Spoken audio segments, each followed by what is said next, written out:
Na msemaji na wazee wa kaya kutoka Kaya Fungo kaunti ya Kilifi wamewaonya viongozi dhidi ya kukutana na watu ambao sio wawakilishi kamili kutoka kaya za kitamaduni ukanda huo.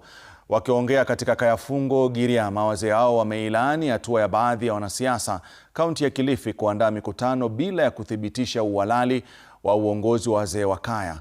Kwa sasa wazee hao wamewarai viongozi kuendesha nchi kwa umoja, huku wakipigia debe serikali kuu kwa kuboresha miundo msingi ukanda wa pwani na kupunguza matatizo na changamoto za utata wa ardhi.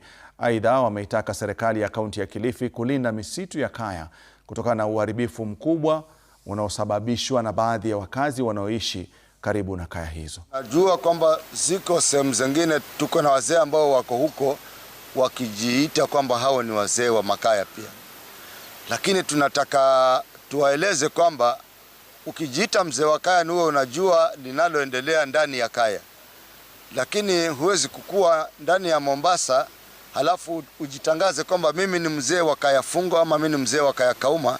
Hiyo tutakuwa tunadanganyana, na jambo hili limeendelea kwa muda mrefu sana. Ni kuna watu wengine wanavaa hizi nguo za makaya wakaenda kufanya huko, wao ni wazee. Leo hii tunakataa hilo neno tunalilani na tunalilani na tunalilani. Jambo iko hapo kwa makaya. Hatutaki vuguvugu ya mtawali yoyote ambaye tumemweka mbele.